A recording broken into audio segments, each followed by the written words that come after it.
Good evening, and welcome to another episode of F and Doc TV. I'm your host, Tony J. It is June 1st, 2020. It is 11:55 Eastern Standard Time. Today, we are witnessing one of the greatest civil unrests in American history.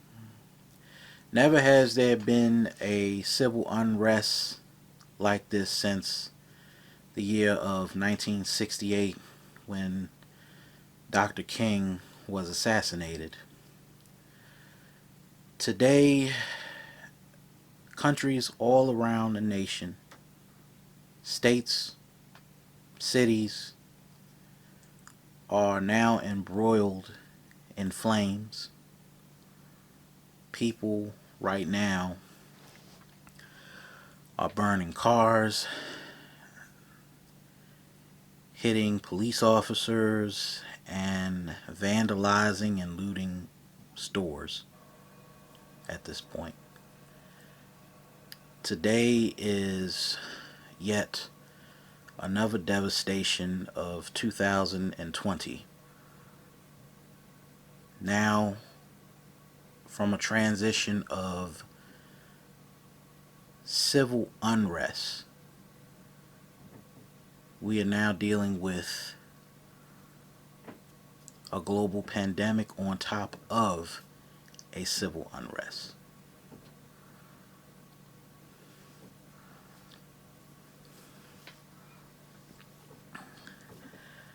I don't know what to say at this point. Um, I don't know how to feel or think.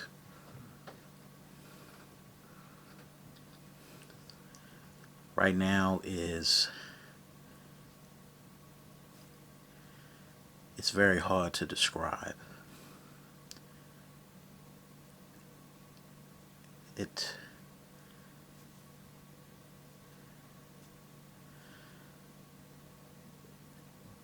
Nothing can really describe the anger inside me that I feel right now for my country.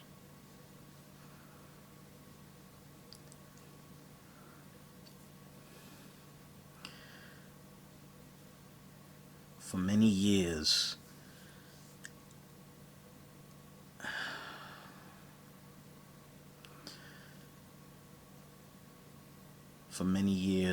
I've been taught not to think about race, not to talk about it or discuss it in open company.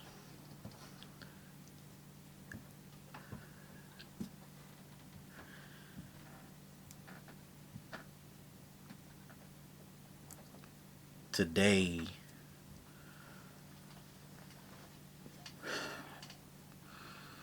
we are witnessing something that has been in the underbelly of society for almost 400 years.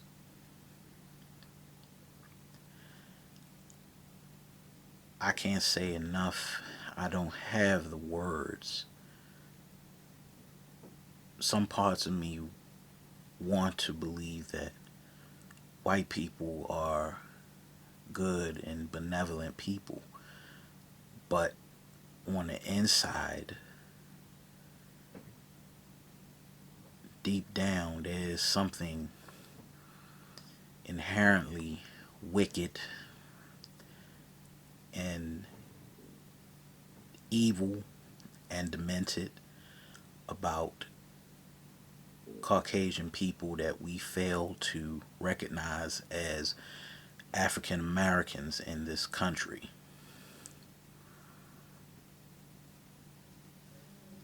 I've grown up learning about Dr. King, learning about Rosa Parks, learning about the four little girls who were blown up in a church in Birmingham.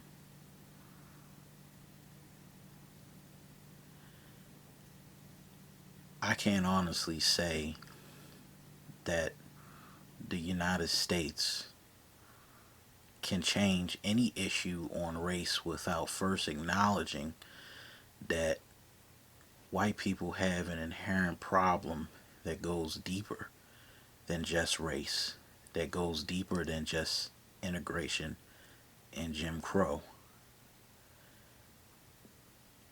The images that we saw online of George Floyd and Ahmaud Arbery,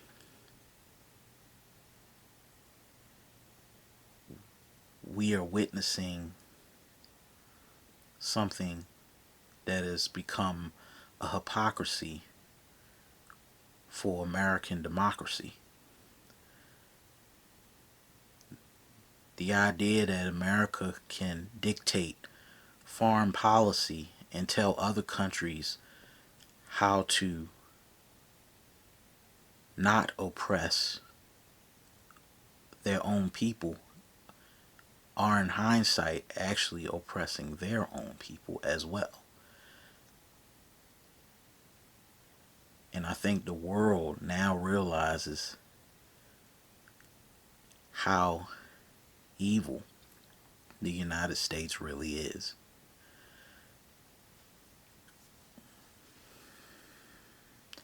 We can say, well, we could get justice for George Floyd.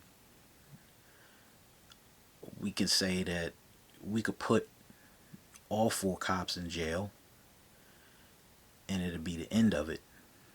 But then there'll be another police officer that feels as though he or she can do the exact same thing.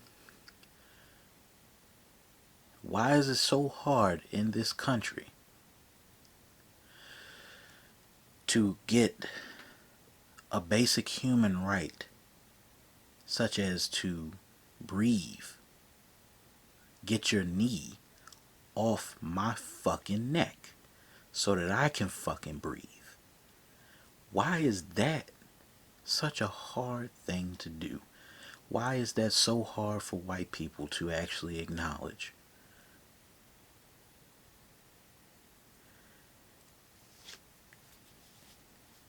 We have a president right now that wants to shoot and kill protesters, that wants to send in the military to kill and maim protesters.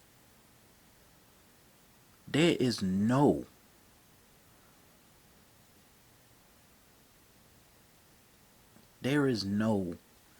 words that I can say that would not get me even more infuriated by that sentiment.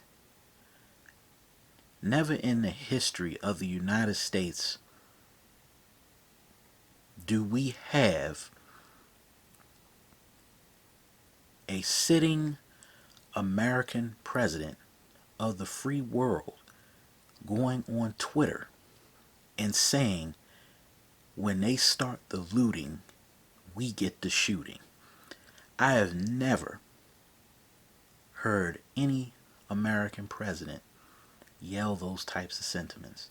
That is a very dangerous precedent that is being set in the United States as we speak. An American president that will threaten their own people, that would send dogs to attack protesters. I've never heard of anything like that. Even your most evil dictators of the world aren't that ruthless.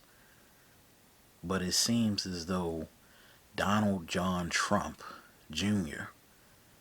feels that it's morally correct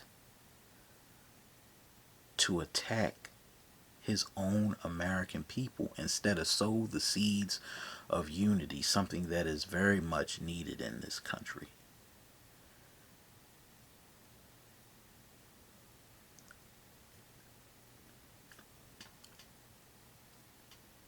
As a young man and as a young boy, I've had many history teachers tell me never to discuss the ugly aspects of our history, that our history has been contained to a vacuum, that our history, whenever Black history comes around, the only people that they talk about in American history class is Rosa Parks and Dr. King. But then there are two types of Dr. Kings that they rarely ever talk about. There's the Dr. King that marched on Washington, and then there's the Dr. King that was murdered on a balcony in Memphis in 1968.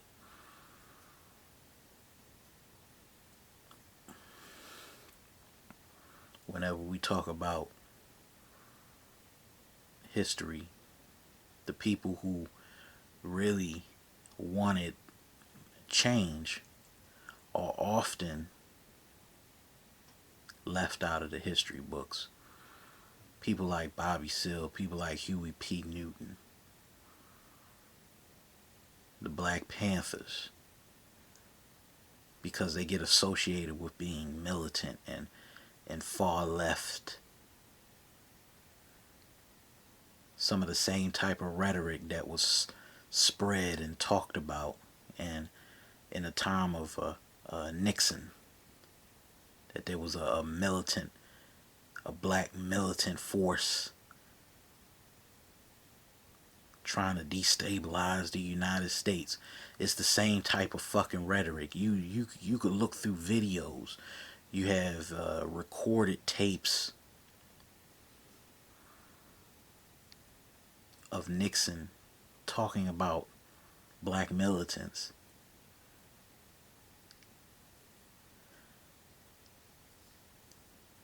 You have people like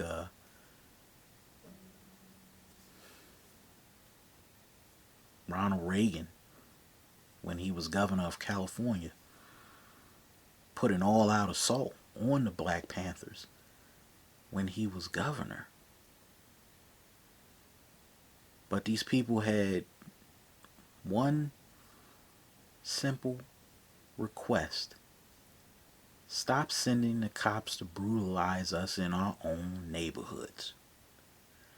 It's the same sentiment that was said in 1967.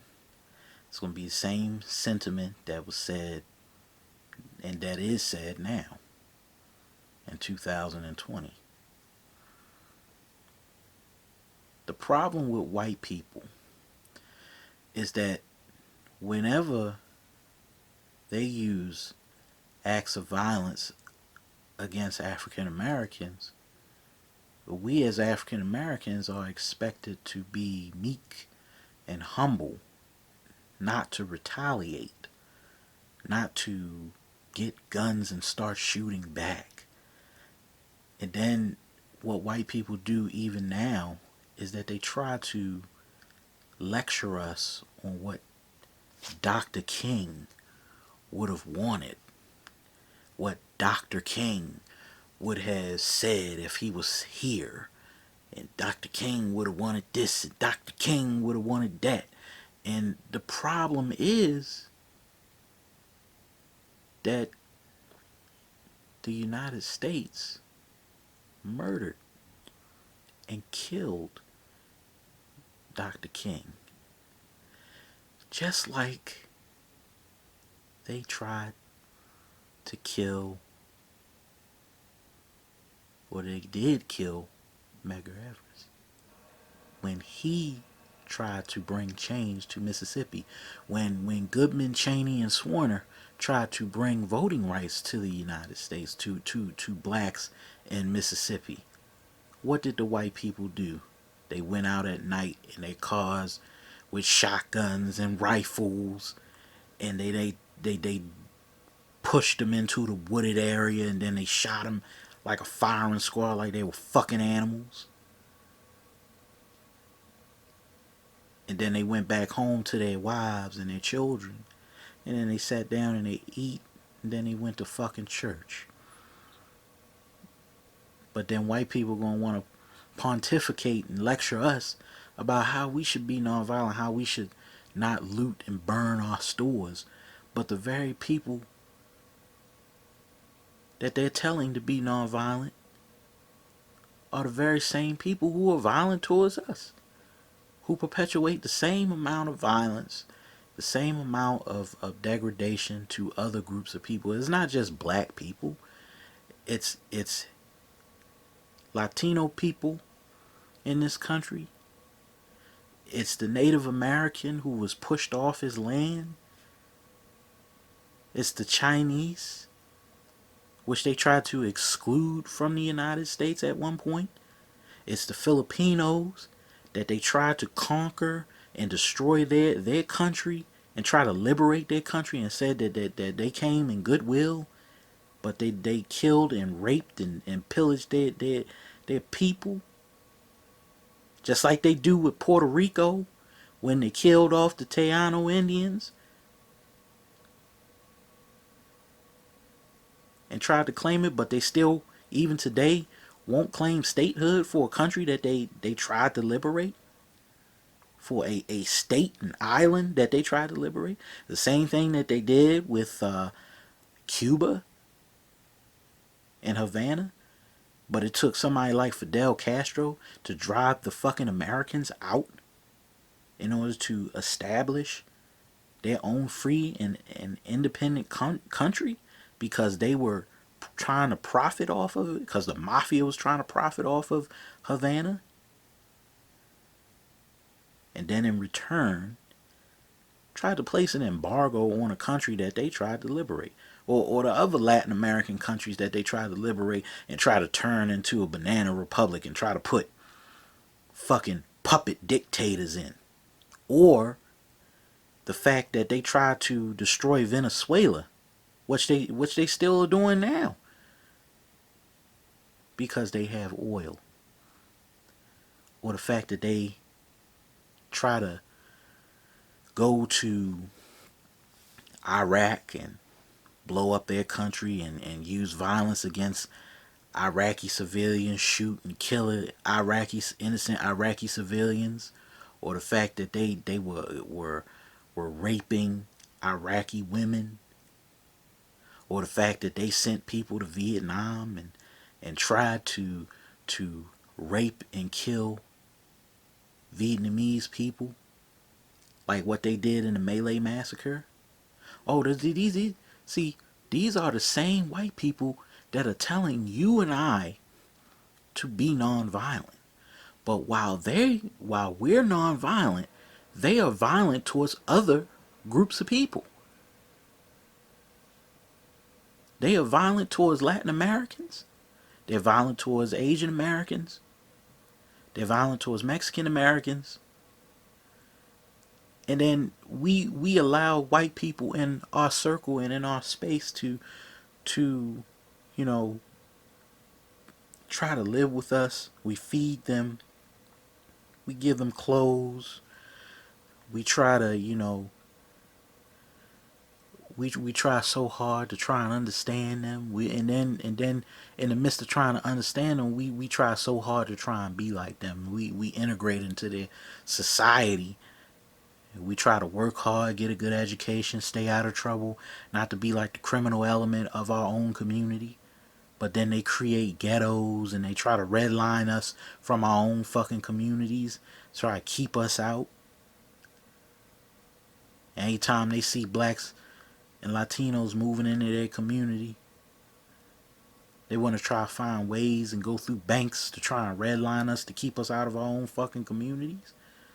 And now they want to come back to these same communities that they left behind in 1968 and 1967, and then they want to come back and then they want to regentrify our fucking communities.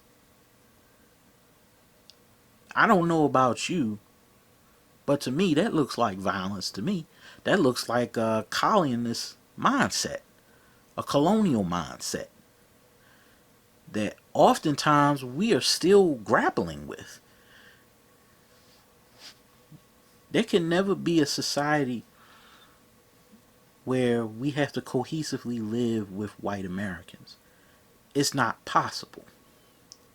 There's still going to be the same race issues that we had in 1968 to now. And then on top of that, we're going to have issues with how we're being treated by the police. Because now everything in the United States is criminalized. They've criminalized blackness. They've criminalized the ghetto. And we don't realize the only reason why we have violence in the black community and that we have black on black crime is because of the perpetuation of white supremacy onto these communities. The perpetuation of public housing. And how blacks are relegated to cramped conditions and slum-like conditions in places like Chicago, which had the largest public housing redevelopment, which relegated most blacks to the south side of Chicago even to the day. It's one of the reasons why you have gangs. When the Irish and the Polish people move in and blacks were relegated to their own segregated neighborhoods, when blacks walked through certain neighborhoods, they got beat up by the Polak and the Irish because they were black and because they weren't from that neighborhood. And because they weren't from that neighborhood, they got beat up, hit with pipes and sticks, even in the North. And that's what created stuff like the Vice Lords and the Gangster Disciples and the Black Peace Stone Nation. Or the fact that even in Los Angeles, when blacks were moving from the South to Los Angeles to try and find better opportunities, we were relegated to neighborhoods that were outside of the main portions of Los Angeles. And then there were white people there that were beating up innocent blacks because they walked on the wrong side of the neighborhood, or they had to go to school on the other side of town, so they had to roll through that neighborhood just to get to school. And then when you had the cops harassing young black kids and picking them up, pulling them over, that's when you had the Watts riot. And then when the Watts riot was done, that's when you had the Black Panthers. When they got tired of the fucking police, what did they do? When they neutralized the Panthers, then they created the Crips. And that's why we have all that.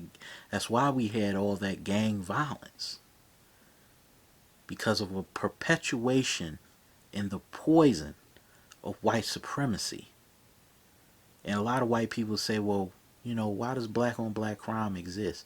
Black on black crime, it doesn't exist because black people want or choose to do drive-by shootings, or choose to sell crack, or choose to go into their neighborhoods and gang bang. The reason why is that your violence has poisoned our community so much that we've become super aggressive and super violent because of your perpetuation and your pathology of violence onto our communities of color. I've had a lot of friends tell me, Antonio, why do you talk about race? Why is everything about race with you? Because everything is about race with white people. And it's always going to be that way. There's a sickness in this country that we do not understand, and I feel as though African Americans would do best if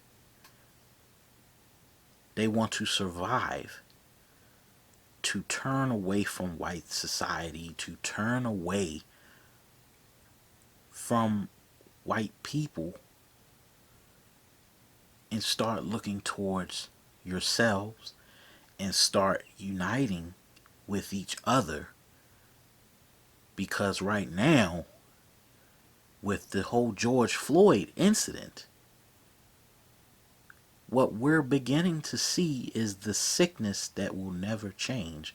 White people know by default that they are racist and that they have created systems of racism in the United States to keep certain groups of people from achieving certain statuses in the United States. They know this.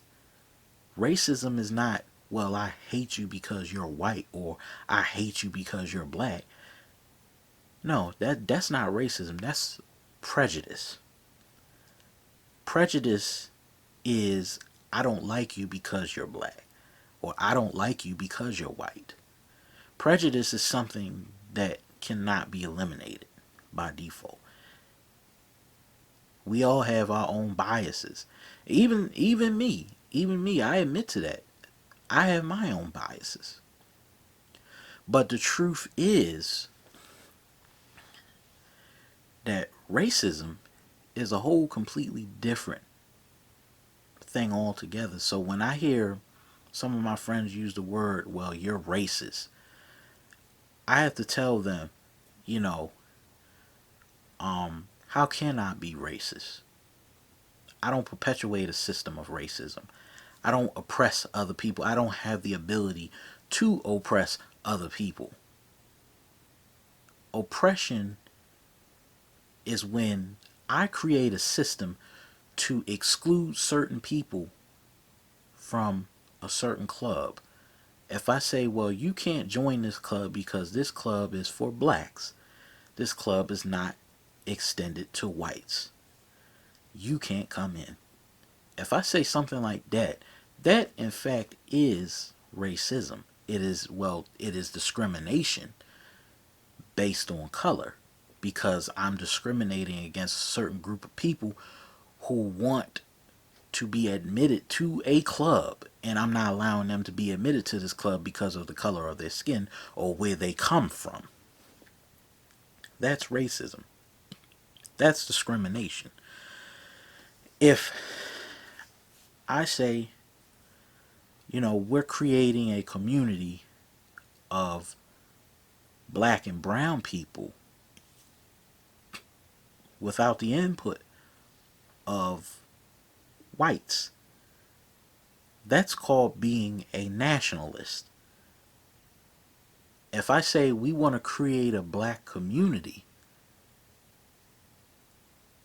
that's called nationalism. I'm a nationalist. If I say that, I want all my black people to unite together against white supremacy, that's not racist. That's called being a black nationalist. Now, if I say that, you know, I'm creating a coalition against white people, that's racist. That is racist because you're targeting it towards a certain group of people. So when I hear people in my circle use the word racist, because the word racist now has become such a elusive term.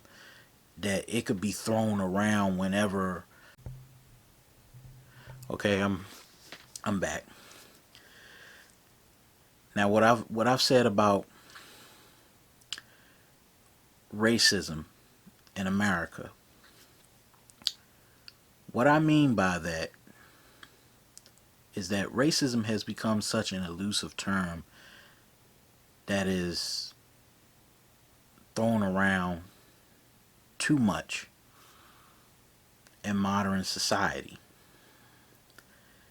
It's like a scarlet letter that could be used to literally tell somebody, well, oh, well, you're racist because you think like this, or you're racist because you said something I didn't like about another group of people. A racist and a bigot are two different things. Some people are very bigoted in nature, and that's because they've been raised a certain way if they haven't been around a lot of people. Well, in this situation, what I notice about white people is that their pathology will never be able to change because it's too embedded into their DNA. Whites will not change who they are because, in hindsight, that is what they're going to be. America will not be able to change racism because it's too deeply embedded in the country. And because it's so deeply embedded in the founding of the country as well as the history, there aren't going to be a lot of white people to look deep within themselves to know that their actions in the past have led to what we have now. Racism affects all facets of life, including capitalism, which the country is built on. And because capitalism is embedded with racism, the system will collapse on itself, which we're seeing right now. That's why you're seeing burnings and lootings in Chicago and Los Angeles and New York and Philadelphia, because the system of racism is too deeply embedded with capitalism that keeps only a certain group of people out of a social class.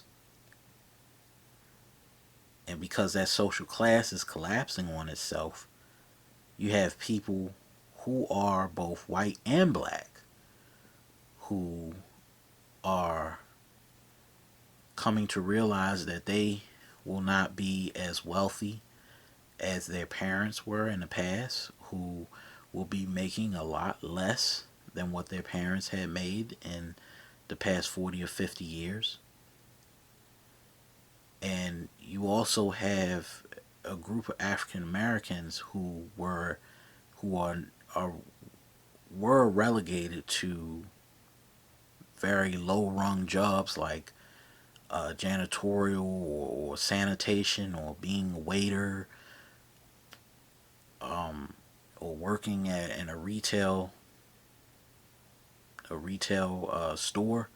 They're being completely wiped out by the scourge of capitalism because those jobs are now no longer exist and those businesses no longer exist, mainly because the system had devised a a mechanism that cuts certain people out of the promise of the American dream. And that is what we have right now with what is happening. George Floyd wasn't just one isolated incident, it was an incident on top of what we're seeing right now with the United States. The issue of how we think about race in America, and how we think about people who are in a social class when combined with color.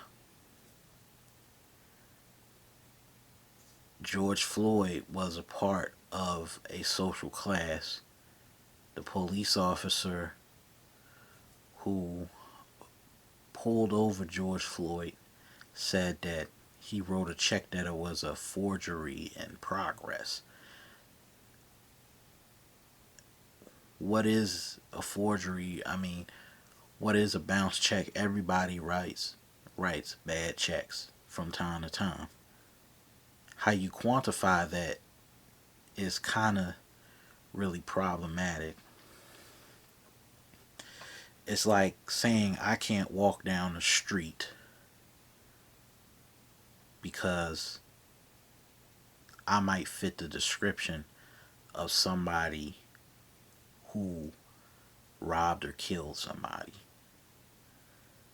It's what the police are doing right now that is problematic, that creates the bent of a racial society. It's the fact that we have over criminalized and more than likely punished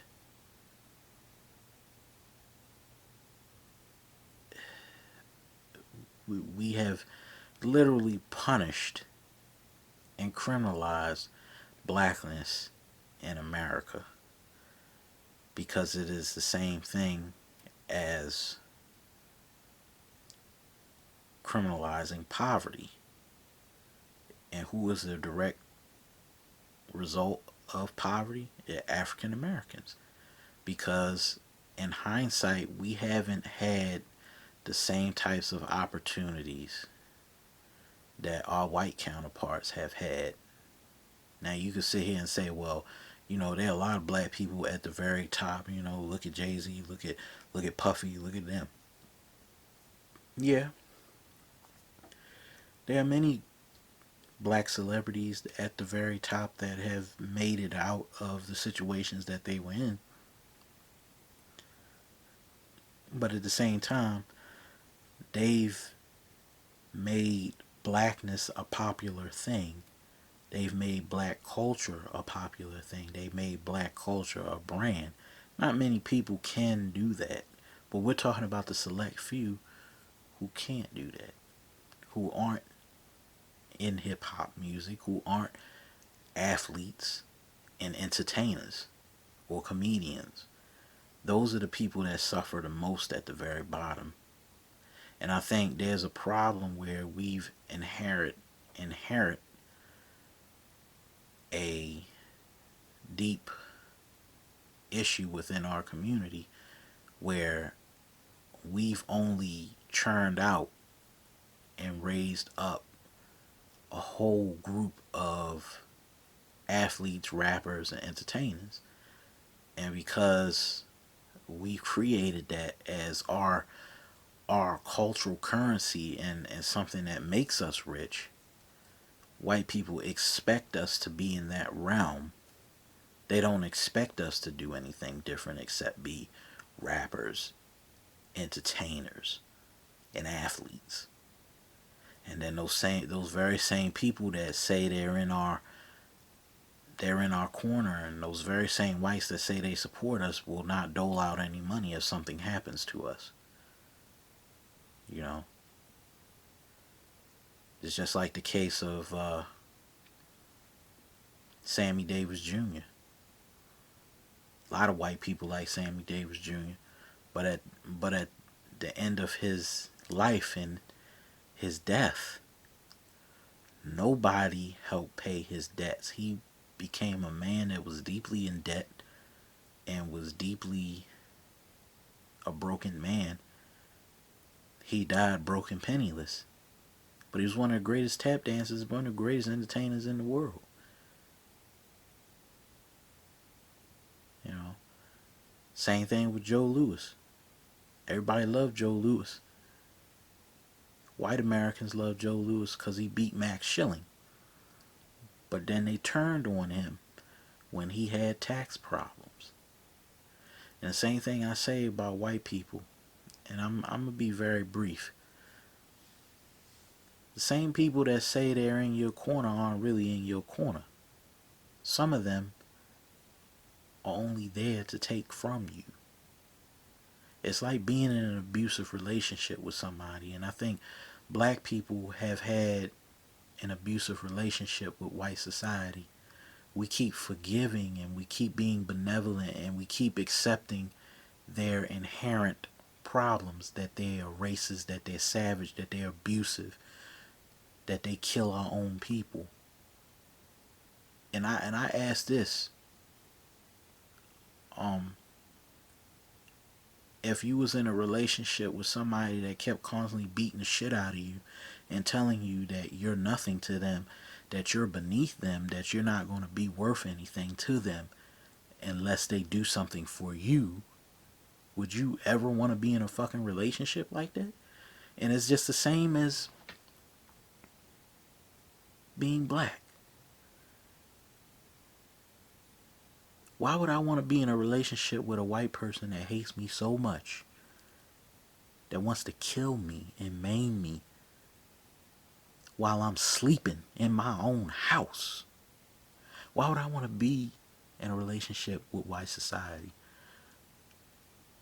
when the very same people want to completely dehumanize me because of who I am and what I do for a living? I think it was Maya Angelou that said, if someone shows you who they are, believe them.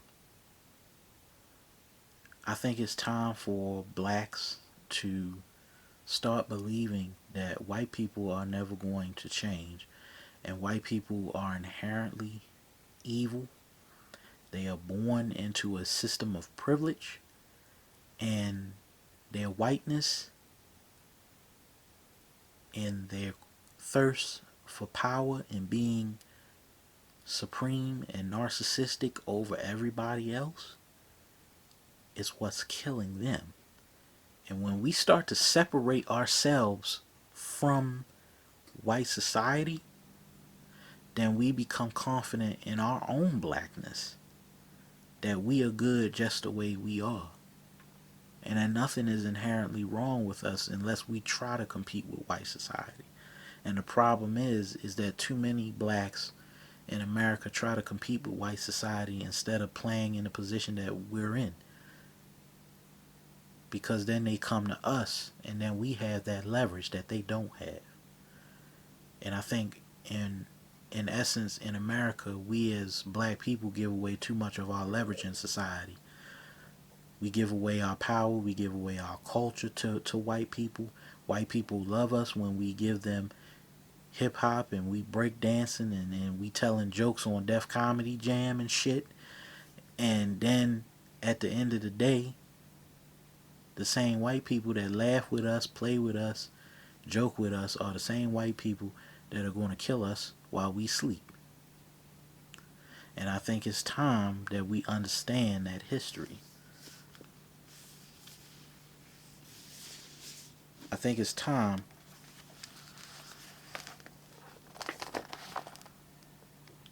that we understand. I think it's time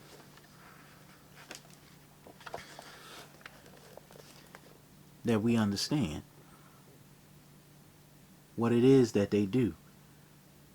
You see, back then, you didn't need a camera phone to hang somebody.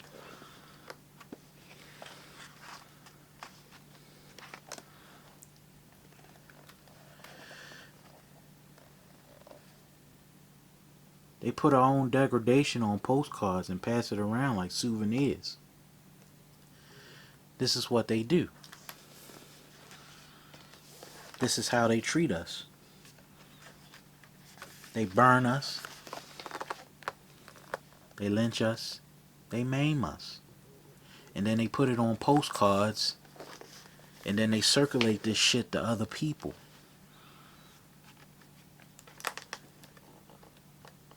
They cut our genitals off and pass it around as souvenirs.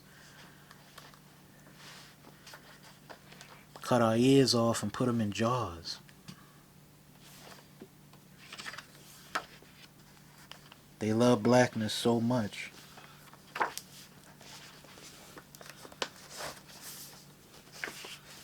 They love blackness so much that at the end of the day, they hate us. They want bits and pieces of us when it's fucking convenient. But when they don't like us, when we're a threat to their families, when we look at their white women, when we eye their white women when we're walking down the street, that's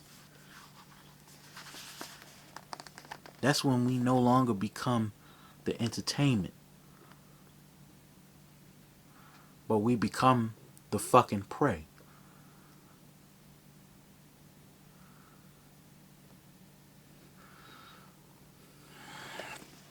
That's what you need to understand.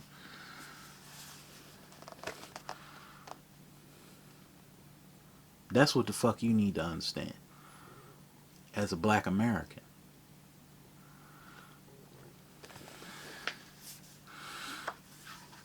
You will never get white people to acknowledge their own pathology.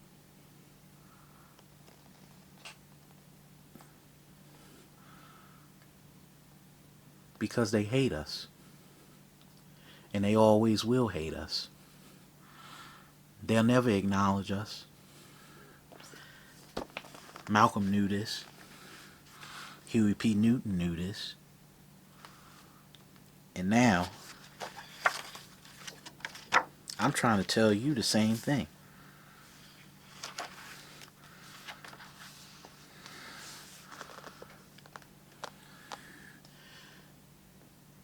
They lynch us on fucking video right in front of our eyes, and then they brag about it whenever it's convenient. That is the sickness of the United States, and they will never acknowledge it, just like they won't acknowledge Tulsa, just like they won't acknowledge Rosewood and Greenwood.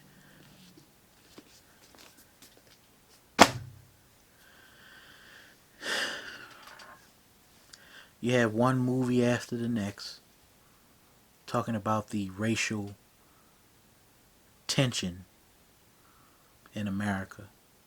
You don't have to watch Mississippi Burning 1,000 times to understand how evil white people can be, and how sick and pathological white people can be. The biggest problem in the United States is not just George Floyd. It is the sickness that even Dr. King said was imminent with the United States.